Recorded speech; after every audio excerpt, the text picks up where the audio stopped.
Hello everyone, we are going to start class 9th history. और history का हम chapter number first पढ़ रहे हैं बच्चे।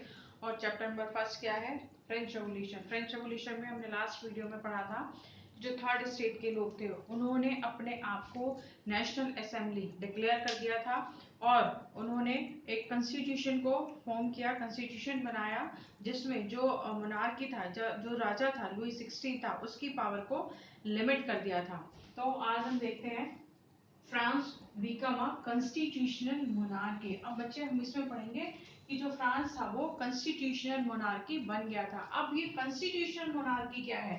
मोनार्की का मतलब है कि राजा है और कॉन्स्टिट्यूशन भी है। इसका मतलब है कि राजा तो है, ऐसा नहीं है कि राजा को हटा दिया गया। राजा था, हमने लास्ट वीडियो में देखा था कि उसकी पावर को लिमिट कर दिया गया था।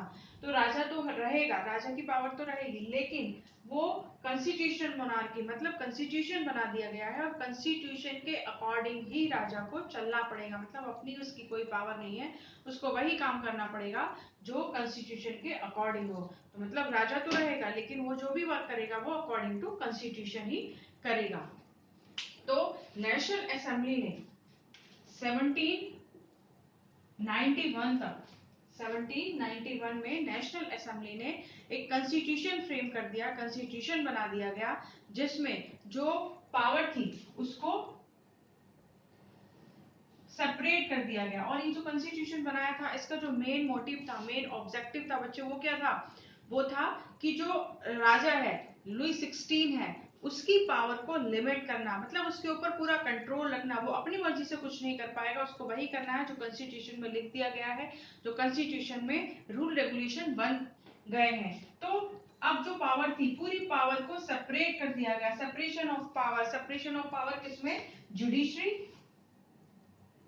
एग्जीक्यूटिव और लेजिस्लेचर, लेजिस्लेचर, एग्जीक्यूटिव और जुडिशरी। ये हमने पढ़ा था। ये कौन से फिलोसोफर ने आइडिया दिया था कि जो पावर है उसको सेपरेट कर देना चाहिए, कि पावर को डिस्ट्रीब्यूट कर देना चाहिए? और किस बुक में उन्होंने ये बताया था? ये आप मुझे बताएंगे कमेंट करके कि किस फिलोसोफर ने ये कहा था सेपरेशन ऑफ पावर, और किस बुक में ये बताया था। तो यहाँ पर देख लेते हैं बच्चे कि ये जो सेपरेशन ऑफ पावर है किस तरह से सेपरेट की गई, किस तरह से उनमें डिस्ट्रीब्यूट की गई। तो लेजिस्लेचर में इसमें देखते हैं कि जो वोटिंग पावर थी वो सिर्फ एक्टिव सिटीजन के पास थी। अब ये एक्टिव सिटीजन क्या है? एक्टिव सिटीजन को देखते हैं पहले कि जो एक्टिव सिटीजन है, सिर्फ वोटिंग के जो राइट्स थे वो एक्टिव सिटीजन के पास ही थे। जो वोटिंग राइट थे बच्चे, वो सिर्फ एक्टिव सिटीजन के पास है। अब ये एक्टिव सिटीजन कौन है? तो ओनली मैन, वुमेन को इसमें इंक्लूड नहीं किया गया, ओनली मैन को इसमें इंक्लूड किया गया। अबाउट 25 इयर्स, जो 25 इयर्स के अबव हो, और उसमें से भी who paid tax equal to at least 3 days of a labourer wage. मतलब वो भी जो 25 के अबव है, ऐसा नहीं कि सारे लोगों को, जो मैन थे उसको सबको राइट दे दिया गया, उनमें से भी सिर्फ उन लोगों को दिया गया जो टैक्स पे कर रहे हैं। और कितना टैक्स पे कर रहे हैं? At least 3 days of labourer wage, की जितना उनका वेज है, जितना उनका एक दिन का वेज है, उसके हिसाब से वो 3 दिन के वेज के अकॉर्डिंग टैक्स अगर पे कर रहे हैं तो उनको ये राइटिंग वोटिंग राइट है, अदरवाइज उनके पास भी नहीं है। तो उनको कहा गया एक्टिव सिटीजन, कि जो 3 दिन के वेज के बराबर टैक्स पे कर रहे हैं तो उनको वोटिंग राइट है। अब जो 20 मिलियन पीपल्स थे, जो पॉपुलेशन थी, उसमें से सिर्फ और सिर्फ 4 मिलियन पॉपुलेशन, 4 मिलियन मैन, इसमें वुमेन नहीं है, 4 मिलियन मैन को वोटिंग पावर थी, वोटिंग राइट से, कि वो इनमें से वोट कर सकते हैं। किसके लिए? इलेक्टर्स चुनना है इसमें। ये जो हो गई, ये इनके पास हो गई वोटिंग पावर। किसके पास? जो 25 से अबव है और 3 दिन के वेज के जितना जितना उनका 3 दिन का वेतन होता है उसके अकॉर्डिंग अगर वो टैक्स पे कर रहे हैं तो उनको वोटिंग राइट। और वोटिंग राइट्स में से इन लोगों में से भी 50,000 मैंस को इलेक्ट कर लिया गया इलेक्टर।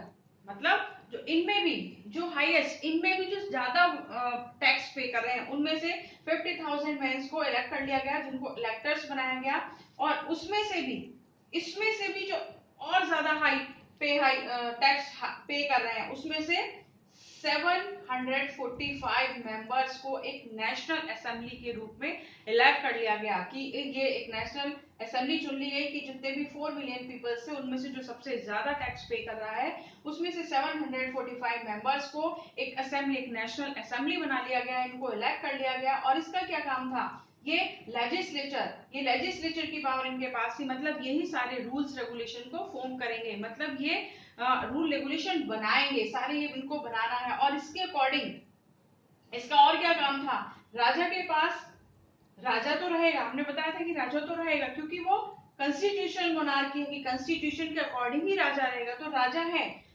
एग्जीक्यूटिव में किंग है और ये जो नेशनल असेंबली है राजा को कंट्रोल करेगी, मतलब राजा अपनी मनमानी नहीं कर सकता बच्चे।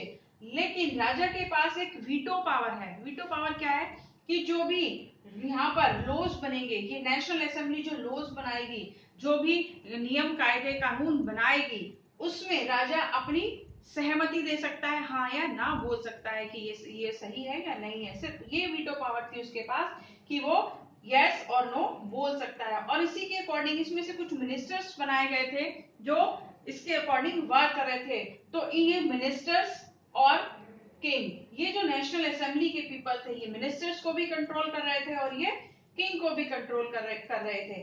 अब यहीं पर ये जो जज हैं, जो जुडिशरी है, जुडिशरी में जो जज हैं वो एक्टिव सिटीजन ही उनके लिए वोट करेंगे और वो वहां पर चुनकर आएंगे और ये सारा वक्त करेंगे। तो इस तरह से हमने देखा कि जो नेशनल असेंबली थी उसने कॉन्स्टिट्यूशन को फॉर्म किया, कॉन्स्टिट्यूशन फॉर्म करने के बाद जो पावर थी उसको डिस्ट्रीब्यूट कर दिया गया, उसको सेपरेट कर दिया गया, लेजिस्लेचर, एग्जीक्यूटिव और जुडिशरी। और ये पूरा उसमें से जो 4 मिलियन पीपल्स थे और वो कौन थे, एक्टिव सिटीजन थे जो टैक्स पे कर रहे थे, वो वोट करेंगे और इस तरह से ये पूरा का पूरा सिस्टम वर्क करेगा। आई होप ये आपको समझ में आ गया होगा। अब देखते हैं कि सिर्फ पैसिव सिटीजन के अलावा जो दूसरे लोग थे, अब ये पैसिव सिटीजन कौन है, ये हमने देख लिया कि एक्टिव सिटीजन वो थे जो वोट दे रहे थे, जो टैक्स पे कर रहे थे। अब ये जो पैसिव सिटीजन है ये कौन है, जो बाकी के लोग बचे हुए थे, मतलब जो 25 से कम उम्र के लोग थे, जो फीमेल्स थी और जो टैक्स नहीं पे कर रहे थे, वो सब किसमें आते हैं, पैसिव सिटीजन में। Remaining man and all women were passive citizen. जो बाकी के सारे लोग हैं वो पैसिव हैं, मतलब उनके पास कोई वोटिंग राइट नहीं है, वो वोट नहीं कर सकते। क्यों नहीं कर सकते हैं, क्योंकि वो लोग जो 25 से कम एज के हैं और वो लोग जो टैक्स नहीं दे रहे हैं।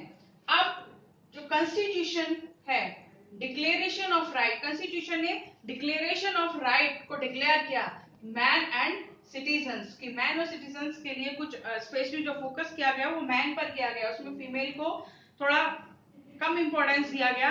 तो जो डिक्लेरेशन किया गया राइट्स का वो मैन एंड सिटीजन के लिए, जैसे right to life, freedom of speech, freedom of opinion, equality before law.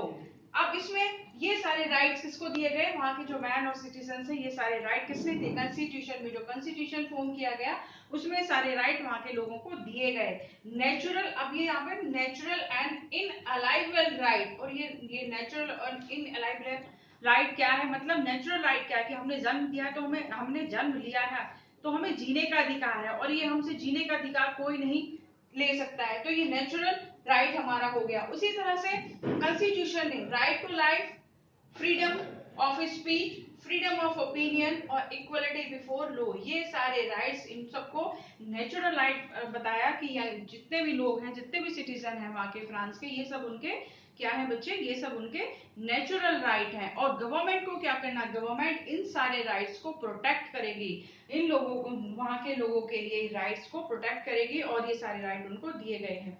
I hope ये जो कॉन्स्टिट्यूशन मोनार्की है, ये पूरा जो सिस्टम है, किस सिस्टम से ये जो एक मैकेनिज्म बनाया गया था, ये आपको समझ में आ गया होगा कि किस तरह से वो वर्क कर रही थी। अगर नहीं समझ में आया तो एक बार फिर से इसको देख लीजिए, आपको सारी चीजें क्लियर हो जाएंगी।